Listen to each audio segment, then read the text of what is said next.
Hello gorgeous! I hope you had a fabulous Thanksgiving with your loved ones. Here are my November favorites.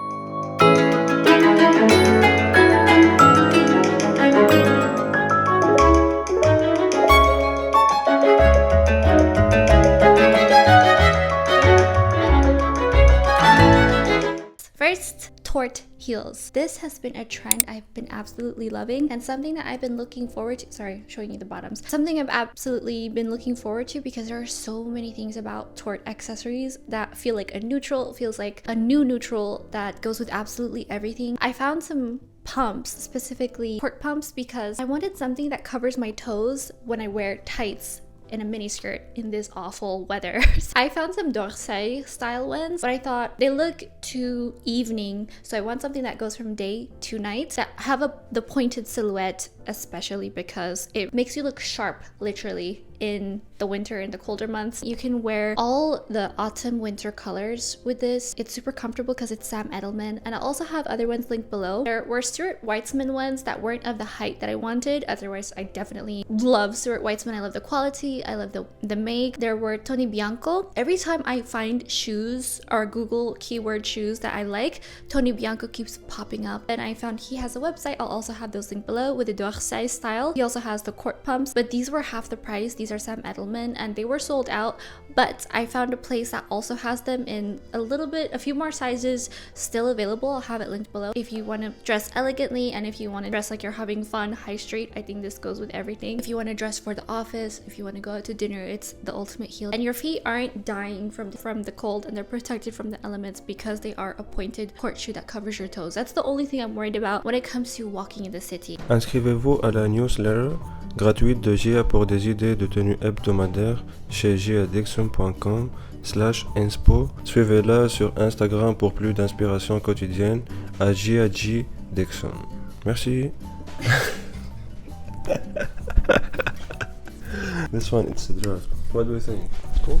Next is this duster. I have been looking absolutely everywhere for a duster that is specifically this length. I'm 5'2.5". When I'm wearing something in winter that is, say for example, a midi dress, a maxi dress, I still want to be covered for all the elements' sake because it's just cold and I don't want to be uncomfortable. I was about to say discomfortable. I want to be comfortable no matter what I'm wearing because I've learned the hard way after living in Denmark, thinking that I knew better, being from California. I look cute, but I was really freezing.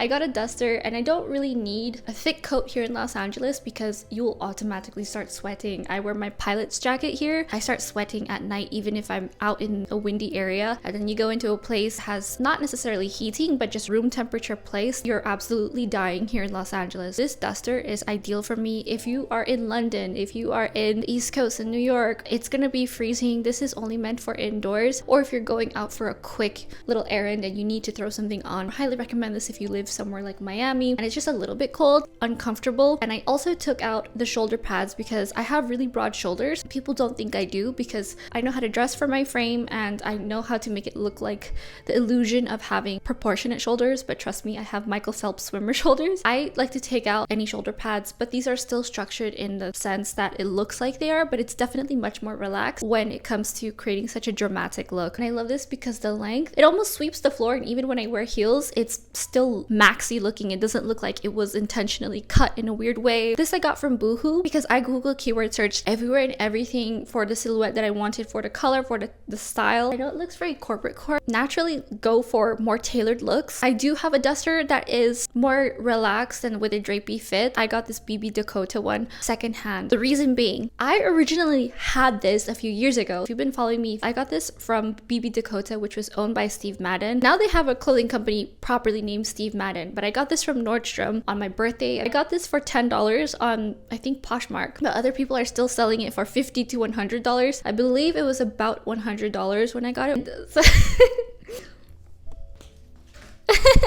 And so I purchased it again because I realized I didn't know what I had until it was gone. And actually, when I originally purchased it, it was for when I travel in the heat but need something to put on in 30,000 feet because it gets cold on a plane. Then I stopped traveling. This is what I'm dealing with.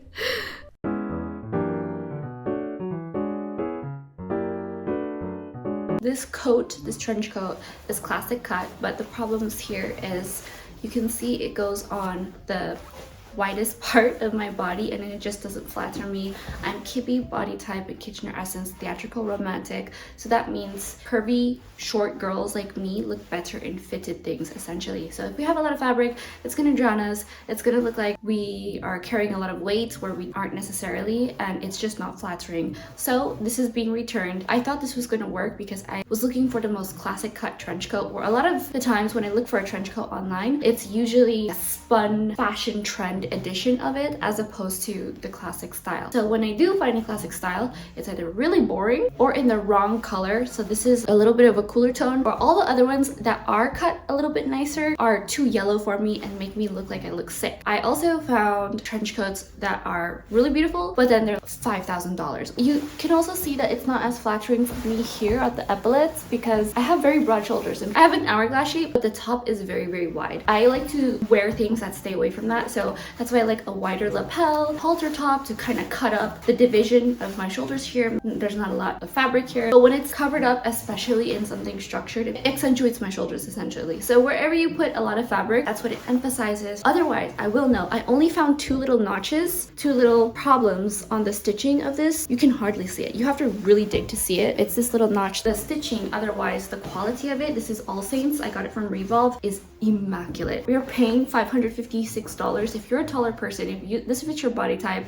if you are someone who can carry a lot of fabric and like classic cuts, or if you simply just like wearing something that seems a bit oversized, because this is a US 2 extra small, this is very well made. I highly recommend purchasing it if this is your thing, because the stitching on the inside is 100% cotton, the shell is polyester 100%, but the quality is like none other. You can tell that there's this really fine woven blend when you touch it. It's not scratchy, it's not far apart, it's not loosely done, it's very close woven. I don't know how else to describe it. It's like a really expensive t-shirt if you felt one. A t-shirt, not a dress shirt. A proper regular t-shirt that's very well made. That's what it feels like. High thread count, top stuff. Every time I see trench coats, they're always very thrown together, very basic. It's a trench coat, this is the basic style, how it's supposed to look, and then we'll just slap our label on it. That's what I feel like a lot of companies do, where this had a lot of thought into it. It's got the zipper back cape shawl. It's warm, it's not lined. The inside, when I put my hands in the pockets, it felt like another world. I've never felt this type of polyurethane that is this level. It's like a much softer nylon with viscose, soft as a lycra, really soft. It feels synthetic, but it doesn't feel cheap. It feels like I was surprised. You can tell that there's quality. I'm a huge fan of ALLSAINTS, especially since my boyfriend got me into them. He has a lot of their stuff. I think I'm just gonna save for a proper trench coat. It's worth it. Find it in store.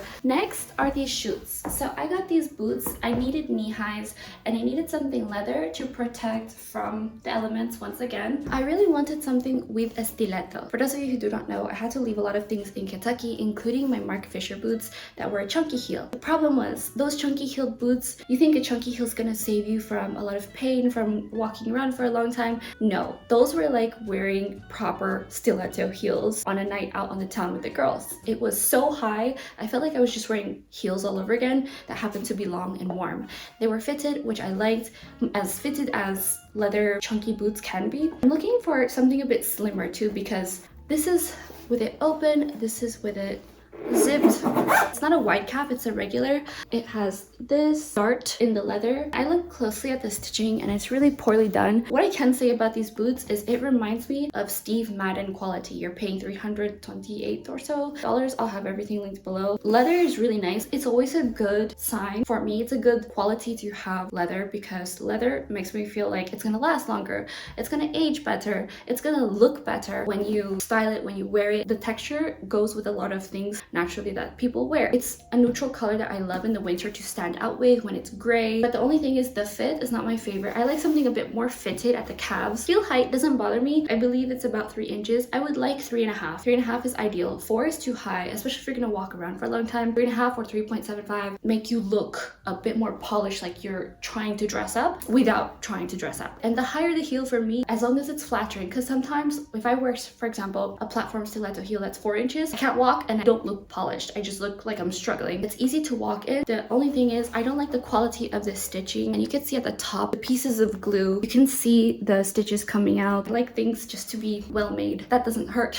I really wanted a pair of suede knee boots because I had to leave those behind also, and I wanted to find a really good everyday quality boots. I found a couple, but I don't know how I feel about them because I'm looking for boots that I can wear every single day, that go with all my outfits, I can wear until they're absolutely worn. I'm not looking for a fashion trend boot. For utility, style, and love, like I have to love it. And I don't love these, even though no matter how much I want to. Final thing in this video, because I feel like I've been yapping for 10 years now. Here is something that I regret purchasing, that I'm really annoyed that I purchased. I've made so many posts about this luggage, and it's the CALPAK large check-in piece, and it broke after my third use, and I'm really annoyed because I made so many posts raving about it. There are so many things about CALPAK luggage that I absolutely want to love.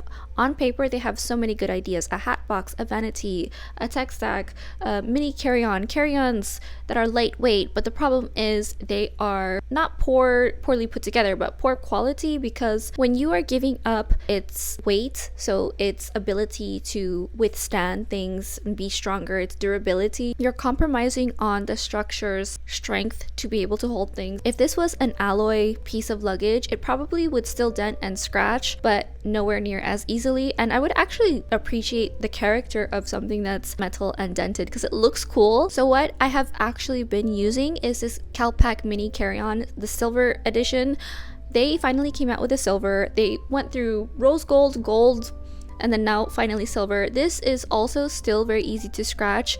I had this exact same one before in the pink and black rim one in the original classics from a long time ago, but my cat peed in it and it absolutely stinks. So I ended up recycling it. I got this one instead. I don't mind if this gets scratched too much because I know it will not get that scratched because it's my carry-on and I'm able to put it underneath the seat in front of me if I am flying economy. This is a great lightweight suitcase that I've been using non-stop, and it's so compact, it's so small, it's so lightweight, and it works perfectly because you'll always have it on hand. People aren't throwing it in the back of the luggage cargo compartment. And I've also traveled with this all over England for a 2-week trip, packing 2 pairs of heels. So this is definitely a smart piece of luggage that is tiny, lightweight, easy to carry, easy to travel with, and can fit all your things, especially if you are someone who packs a lot of extra things like I do. I'm pretty extravagant when I pack multiple gowns, jewelry, and 2 pairs of heels, and the fact that I managed to pack all of it in here, rolling all my items. Also, it was during the summer, so my dresses were tiny. This is definitely a score. This was a hit. This is a keeper, and I cannot wait to use the heck out of this. Aside from this, I am currently on my wish list shopping for a large check-in piece of luggage. I cannot rave about this enough. So check it out, linked below, and they always come out with really cool colors. This is the one item in the CALPAK haul that's been giving over and over. It's a gift that keeps on. Let me know what you think in the comments below about any of these items. Follow me on all my socials, specifically Instagram and LTK at Gia G Dixon, and visit my blog for more. I'm posting so much in 2025 I have coming soon, so sign up to my newsletter to stay updated. Subscribe and click the bell. Tell all your friends. Watch this several thousand times. It's totally free, and I'll see you later.